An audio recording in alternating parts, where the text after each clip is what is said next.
तो मैं यही तो कह रहा हूँ ना, अगर बलात्कारी को ये कहते हैं कि भैया तेरे को फांसी लग जाएगी, फिर भी वो बलात्कार करके फांसी पे चढ़ना पसंद करता है, लेकिन बलात्कार कर बैठता है क्योंकि आपके बताने में गड़बड़ है, आपके नियमों में गड़बड़ है।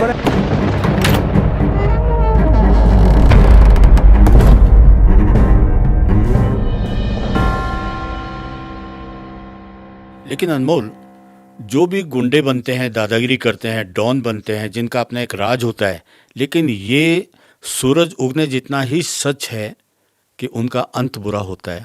आप इससे एग्री करेंगे? नहीं करता मैं एग्री, ये कहने की बातें हैं बस। गलती हो जाती है अपराधी से, भाई इंसान तो है ही ना, उसने 10 गलतियां की, 10 मर्डर किए, नहीं आया ना पकड़ में, तब तो नहीं आया ना, लेकिन हो सकता है 11वें में उसने गलती कर दी। तो जो संसारिक नियम है ना, उसमें आप दिमाग से ही निकाल दीजिए कि किसी व्यक्ति ने कोई गलत काम किया है तो उसको यहाँ भुगतना पड़ेगा।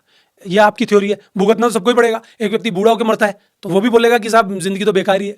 लोग बोलते हैं कि साहब ये तो अटैक से मर गया, ये तो बहुत बढ़िया मौत मरा। आपको पता है कि अटैक आपने खाया है क्या? मरने के बाद कोई बताता है क्या? क्या पता उसमें सबसे ज्यादा दर्द होता हो। लोग भी इसको जस्टिफाई कर रहे हैं, कोई कैसे मर गया, कोई कैसे मर गया, कि मौत भी इसको इतनी बड़े आराम से मिली है, यही सही होती होगी। लेकिन कई बार देखने में आता है कि जो भी दादा है, डॉन है, या जो हवाला रैकेट्स वगैरह चलाते हैं, जो इंटरनेशनल बहुत डिफेम होते हैं, वो भागते फिरते हैं, किसी को गोली लगती है, कोई अंडरग्राउंड हो जाता है। मैं आपसे यही तो कह रहा हूं कि ये इस बात पे डिपेंडेंट नहीं है कोई व्यक्ति अच्छा है कि बुरा है। संतों की जो मृत्यु है वो क्या बहुत शानदार तरीके से हुई है क्या? आप मुझे बताइए ना।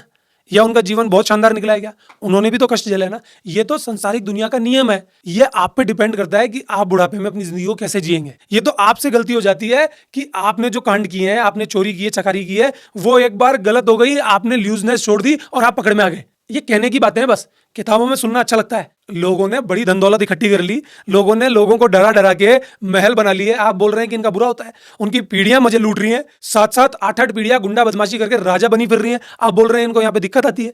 मैं हमेशा आपसे कहता हूं कि इन चीजों से प्रेजेंट खराब होता है, वो अस्तित्व खराब होता है। गुंडागिर्दी से, गड़बड़ काम से, भ्रष्टाचार से, वो जो अस्तित्व है ना, वो जो उस समय का प्रेजेंट है, वो मोमेंट, वो खराब होता है। तो आप ये थ्योरी बताना बंद कीजिए कि अगर कोई गड़बड़ करेगा तो गड़बड़ी होगा। ये थ्योरी तो सबको पता है ना, फिर गड़बड़ क्यों करते हैं? फिर क्यों गुंडा बदमाश बनना चाहते हैं? हाँ, वही मैं जानना तो मैं चाहता यही तो कह रहा हूं ना, अगर बलात्कारी को ये कहते हैं कि भैया तेरे को फांसी लग जाएगी, फिर भी वो बलात्कार करके फांसी पे चढ़ना पसंद करता है, लेकिन बलात्कार कर बैठता है क्योंकि आपके बताने में गड़बड़ है, आपके नियमों में गड़बड़ है। ऐसी सिचुएशन क्यों बनी कि उसको बलात्कारी बनना पड़ा? तो ये पूरा सिस्टम गड़बड़ हो गया। सही होना ही लगभग नामुमकिन हो चुका है। फिर भी अगर कोई प्रयास करे तो शायद हो जाए, लेकिन मुझे नहीं लगता कि ये सही होगा। कम से कम अपनी जिंदगी में तो ये बातें आपको पता चल जाएंगी। हो सकता है मेरे द्वारा पता चल जाए, या हो सकता है कोई और व्यक्ति अगर इन चीजों पे काम कर रहा हो तो उसके द्वारा पता चल जाए।